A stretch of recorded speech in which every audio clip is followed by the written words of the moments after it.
I came from a single parent household, and I think sometimes it's positive to see other people, their experiences of where they've been brought up, how they've been brought up. I always say, Jack in the box, but where's my box? Yeah. Isn't it?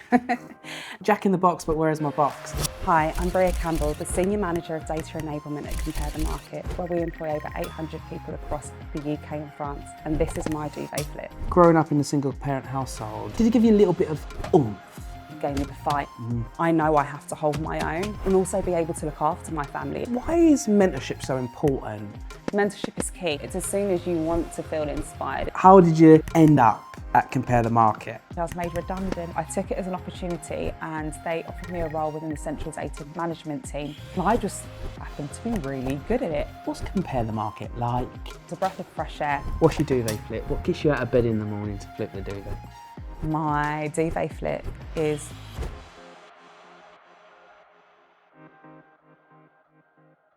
Hi, I'm Briya Campbell, the Senior Manager of Data Enablement at Compare the Market. Before sitting down with Jack, I am feeling very anxious. I am most excited to talk about my journey into data and the background that I grew up in. I said yes to come into my duvet flip because I like the purpose. If there's one thing that people should take away from this episode, is having inspiration and having mentors is key to success. Hi Jack, are you ready? Welcome to my duvet flip, how are we? I'm good, thank you. Thank you for having me as well. Oh, thank you for joining us. I can't wait to hear about your career journey and everything left and right and up and down, and talk a little bit about data and AI as well, because I know that's your thing. Definitely up my street. So I want to start here. First job. Tell me about your first paid work experience. What did you learn? What did life teach you about that job? So actually my first work experience was actually in a beautician. I was 15 and I remained working there until I was about 18. It taught me patience, and actually everything can be taught. And at the time, that was actually the field that I wanted to continue in. I wanted to grow, I wanted to have my own business as a beautician. But as kind of you go through school, you're learning new skills, you're picking up so much more information, and then there's new opportunities that come up and new careers you learn about that inspire you. So I started there at the beautician. Two P's there, patience and pivot, right? I want to talk about those bits. So what does patience mean? How do you have good patience in the workplace when everything's kind of instant? You can find out the news in minutes, you can go onto TikTok. Patience is a really good skill to have, but how do you develop it, and why do you believe it's important? So I think there's two things to that question. How do you develop patience?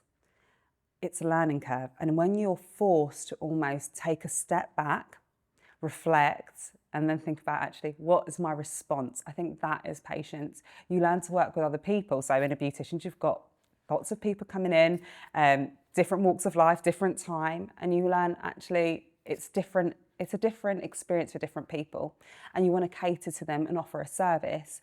I think learning patience is actually when you make those mistakes of being impatient, being maybe irrational at times, being impulsive. And then it's that moment to say, actually, I should have taken a step back. And I think that is something you need throughout your career in different situations, whether that might be with your staff, the people that work in your team, whether that is with kind of key stakeholders. There's always a time and a place for everything. I also think with patience, why I want to hit on that a bit harder, is because actually sometimes you need to spend a little bit of time in a job, or time to actually feel, does this work for me? Does this bring me joy? And I think it's having the facts, the experience to actually know, maybe I need to do a pivot. Yeah, and it's always that saying, isn't it? The grass is not always greener. Give it some time before you kind of jump ship or... Exactly. Give time some time. I like that. Give time some time. I love that as well. So you had this journey, I'm going to create my own business, and then you kind of, what happened? How did you pivot, and what did you pivot into? Like, what made you change your mind? And I think it's great for people to change their mind and pivot and work things out as they go along. For you, what was those kind of fundamental moments that made you say, it's time to pivot? So actually at college, the sixth form, I joined a scheme called Career Academy, which was for underprivileged youth between the ages of 16 and 18 to start looking into kind of a career in business. And I was lucky enough to get chosen to be on that. And I actually did a placement at DHL Shared Services. I think I was 16 or 17 at the time. And it was an experience in the real world of work, in the office environment. And I liked it. I enjoyed it. I liked how everybody dressed really smart. You were on time. You had meetings. I liked that organisation, which I didn't find necessarily as much at my previous kind of work experience. And that actually ignited my passion for business. Didn't know necessarily that was going to be data, but yeah. Wow. So you put yourself forward for this kind of program, this academy, got some work experience, and then that gave you exposure to a whole new type of workplace, right? Yeah, exactly. And alongside that, I also got a mentor. So this was actually my second mentor, somebody that worked at DHL already. And they helped me to start working out, actually, what does my 5-year plan look like? What do I think I want to be? What are the steps that I need to take? Previously, I didn't really think that much about university, if I'm being honest with you. It was a nice to have, but it definitely wasn't in my roadmap. And what I decided to do, working with my mentor, is plan actually the uni that I wanted to go to. And at the time, being 17, I said, I actually want to go to Birmingham or Manchester, and I made that happen. I wanted to go to a red brick, and I was very specific about that. So that helped me to kind of just make sure I have that direction. I know the milestones I want to hit, and I believe it's aim for the moon, and then even if you don't land there, you'll hit on the stars, won't you? Yeah, I like that. So that was something that at least you have that direction and, you know, the path almost that you want to go on. Why is mentorship so important? And like, how many mentors should I have? How do I get a mentor? I've got so many questions. Help me. So with mentorship, for me, mentorship is key. And there's not a particular age, well, within reason, there's not a particular age that you need to say, actually, now I need a mentor. It's as soon as you want to feel inspired, as soon as you want to say, I've got some direction or growth. And I think it's key when you have a mentor, there's different things you'll look for. So for me, I think it's important that you have a mentor that that almost you aspire to be like. Somebody who's similar to you, kind of have maybe similar characteristics that kind of open up that fact that you can get there. There's that inspiration. It doesn't feel completely like a foreign environment. Is that saying, isn't it, is like, where are the others? Yes. Right? Having someone there that can say, oh, actually, if they can do it, so can I. Yeah, exactly that. And then I think I think that's definitely positive. But then also with the mentorship, I think it's key to also find people that are completely different to you, that are able to challenge you, think in a different way, using their life experiences that will be different to your own, and bringing that into your career actually when you're making decisions. I don't think it can be tunnel vision, but you want that holistic view, and you're not going to get everything, let's be honest. But at least it provides that kind of direction that I think often, I came from a single parent household. And it wasn't that I didn't have direction, but a lot of that came from my mum. And I think sometimes it's positive to see other people, their experiences of where they've been brought up, how they've been brought up, and what that means for you. You shouldn't put yourself in a box, essentially. Absolutely. I always say, Jack in the box, but where's my box? Yeah. Isn't it? That's a good one. Jack in the box, but where's my box? Talking a little bit about your mum, you was the first person to go to university on your mum's side, right? I was indeed. Tell me a little bit about that experience. So actually, my aunts, some of them had tried to go to uni, and because my grandparents, all of my grandparents came over in the Windrush generation, it was just a different time. And going to uni, not coming from kind of the university background, it's not that simple. You need that support. And actually, as a statistic now, that actually 45% of Black Caribbean youth, they are then able to go into higher education now. But it's a big jump from where I started, being the first one in my family to do that. And it was having that support, making sure that my mum could get time off work, for example, to make sure we get to go to all of the open days, really doing our digging into that, because it was a new world for her as well, but she wanted me to obviously succeed. And like I said, since when you come from a single parent household, it comes with different difficulties, Yes. having to work throughout uni. So I can't just be constantly on my studies and balancing that. The financial impact, because you might not have as much support. So it was challenging, it was difficult, and I worked really hard.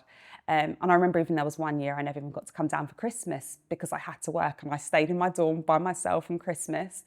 And it was all to stay at uni and to make sure I come out with my degree and I can pursue the career that I wanted. So yeah, it was very big for me and big for my family. I've noticed when you've walked in here, you're bubbly, you're kind, you're respectful. Do you think growing up in a single parent household has shaped who you are? Because I grew up in a single parent household. Do you think it gave you a bit of like edge, like a double-edged sword, isn't it? But like, did it give you something? Did it give you a little bit of oomph? I think it gave me the fight. Definitely. I think it gave me the fight to succeed. When you grow up in a single parent household, everybody's situation obviously is different. But at the end of the day, it kind of gave me that, I know I have to hold my own. I know I have to do well. And I think it's almost, deep down in the back of my head, I'm engaged happily, but I always have that feeling that I need to be able to stand firm on my own, provide, and also be able to look after my family if needed. So it was really important for me, and it definitely did give me the oomph. And the bubbly energy, I think it's just grown and grown. I love it. I can feel that in you. I can see you got it. You've come in here today and you said, look, let's inspire, let's motivate. Yeah. And talking a little bit about mentoring, I know we talked a little bit about mentoring, but you are mentored by 2 people and 1 externally. Yes. And then you also mentor 4 people. Yeah. That's just incredible. It's like passing it on, right? That's exactly it. I get so many golden nuggets from my own mentors, and I want to share that. I want to inspire others. I want others to get that information that you might not get. It's people and their experiences. So it's not for me to just hold it to myself, but actually to share that back on. And I want to share that on, those golden nuggets that just help to form your future, help you to be inspired in kind of that direction. So it's essential for me. And then I think even I have mentors at work, but even outside of my workplace, again, that different perspective. Obviously, it's some time management as well. Absolutely. Some of that in there. But I think it's only bringing me joy, and it brings me benefit, and just a different perspective that you always need. So if I was online now and I'm trying to find a mentor, I have no network, what's your one tip to me? So even if it's online, you don't necessarily need to do it online. What about groups around you? Your parents, their contacts. It might be somebody that they work with. If you have older siblings, it doesn't need to be somebody in the workforce necessarily. It could even be teachers, people that have taught you in the past. Leveraging those relationships, you already have some sort of network. So it's building on those, mentioning, oh, I'd be keen to get a mentor. If you know that maybe your mum works with somebody or has a friend that works in a particular area that's of interest to you, reach out. It's those types of things. So ask the question, right?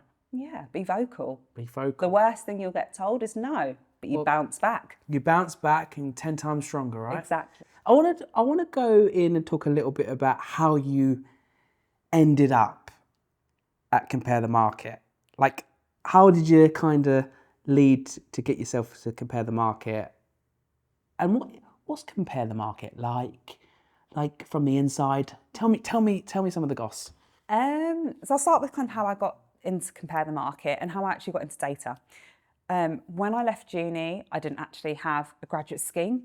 Didn't find anything straight away. So 5 months work at the beautician. Then I got my job at Debenhams, but I wasn't working in data. I actually worked in sourcing, so the buying and merchandising teams. And what happened was actually I was made redundant a month into the job, which broke my heart. However, good thing is I took it as an opportunity, and they offered me a role within the central data management team at the time. Data was new. This was before 2018, so GDPR hadn't hit yet. And I just happened to be really good at it. I understood it. I could unlock it. I understood the purpose, the business value, commercial impact. So worked there for around 5 years, doing kind of different types of data management, especially focused on kind of the corporate social responsibility side, factory management, trade. And then I moved to John Lewis. upping my skills now into data governance. So looking at the way that data is managed effectively, ensuring that our policies are in place. We're thinking of customer at the heart of everything we do. I was there for another 5 years throughout COVID. But then what I realised actually is that I wasn't growing. I did 2 roles there, but I needed something a bit more fast paced. I needed something that was evolving, ever changing and moving out of retail. So I joined Compare the Market, which was a great decision. I originally joined as the operations and quality manager. And starting there, I had to up my skills in kind of the commercial world. What is insurance? What are our commercial impacts? What does that look like? What does good look like compared to retail? Now, starting at Compare the Market, I was a manager. I managed about 5 different people and I enjoyed it. What I would say about Compare the Market, it was a breath of fresh air. When you look throughout kind of the network and who works at Compare the Market, what I could say is that I could see somebody on the C-suite that was similar to me. I could see throughout the levels there were different groups. So you have, for example, your Black employee network, you have your Women in Tech network, you have your LGBTQ network. There was networks of people to feel at home, to make this and to allow you to have a really great work-life balance, but to enjoy work and to be yourself at work. One of our values is authentic, which really resonates with me. It's about being yourself and role modelling what it means to kind of contribute and be a team leader there. I'd say Compare the Market is a place for growth. And what I like is that there's one thing in terms of doing your role and doing your role well, but it's in our culture to deliver brilliant results, high delivery in everything we do. And having that behind you just motivates you to continue to do more, to be the best of your ability, and to also bring your team along that journey with you. Every day is a different day. Every day we're delivering. And as you can imagine, different levels in your career, delivery happens sometimes slower. From being an analyst, it might be day to day. Being a senior manager, those wins, they're few and far between. However, it's always, you know, you've got a vision. And what we do at Compare the Market is we're always communicating and making sure that we're aligned on that goal, our purpose, so that everybody's working towards, let's say, that North Star, which is really inspiring for me. I can see your energy lights up when you talk about Compare the Market. So I've got 2 questions around money. The first question is your biggest money regret and why? My biggest money regret was not rolling onto the pension scheme straight away. I think naturally you need to be aware of that. It's great to have a little bit of more money coming into your salary every month, but long term you need to plan for the future. So that was something that hit me a little bit later, and having to kind of top that up. Obviously there's the auto enroll now, but originally when I started working, that wasn't available. So I would definitely say pension, pay into it if you're not doing a lifetime ISA or something along the lines of that, just to plan ahead for your future. It's key. Nice. And what is your Simple's money tip to your 18-year-old self? Budget, and always save. Even if you're getting, let's say, £100 a week, try to put at least 10% away. Once you're into the routine of saving, it becomes naturally easier. I remember working with somebody who was in her mid-30s. She just met her partner and she just fell pregnant. And she said to me, Bria, start saving now, because I'm saving everything I've got now to buy a house. So that always had me in the routine. As soon as you start working, even if you're saving 50% or a third, try to put something away for a rainy day. It's only going to benefit you later on. So budget and save as soon as you can. Yeah. Well, thank you for sharing your money tips with us. Talk a little bit about role model, being a role model. What does it mean to be a role model? Why is being a role model so important? Because it's really important for you joining Compare the Market to make sure that you could see others in the business that you could relate to, right? Yeah. I think what's so important to me is that I have been in spaces where there isn't anyone like me. So how do I know I can get there? Is there really a place for me here? It's really important. So like I'm saying around the value of being authentic, what can often happen is that you might be in a workplace and instead of spending your energy to grow and to thrive, you're actually spending your energy trying to shrink down who you are. And to survive, right? And for other young black women out there, what's your message to them? Like, what's your message when they first going into the workplace? Like, how do they? What's your one tip to them? Great question. Because you do. I speak to so many different types of women who do want to shrink down. They don't want to talk out loud. But I just go for it. Be you. Like, what is your message? You're not an exception. You're there for a reason, and you're there because of the continued efforts that and your ancestors, your history, women before us. You're there for a reason. It's almost like a tree. There are already roots. There is the trunk. Now we are the branches and the leaves, and it's going to continue to grow. So you're not there by exception. You're there for a reason. Let your presence be known and break through that imposter syndrome. And imposter syndrome all around us, right? No matter how many times you get up on stage, no matter how many podcasts you join, it's always there. How do you... I'm a big believer imposter syndrome will always be there, but how do you kind of help your imposter syndrome? Because a lot of people will be feared to go on speak, to manage a team. What's your advice to people who have imposter syndrome? You wouldn't be asked to do something, or you wouldn't be the space that you were in if it wasn't for merit. You have to sometimes sit down, talk to yourself and give yourself some words of affirmation and remind yourself your presence is there to be known, your voice is there to be heard. And at the end of the day, great teams are built on diverse teams, right? So it might be that you add some diversity, but that's a positive thing. Not everybody needs to be the same.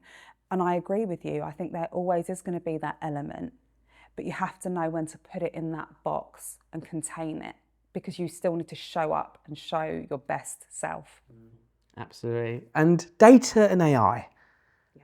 Like from retail to data and AI, like you kind of see the future, didn't you? It's all weird now. Still trying to work it out myself. And it worked out really well. And I think what happened for me is that I fell into data, but the thing is I could see how data impacts every decision.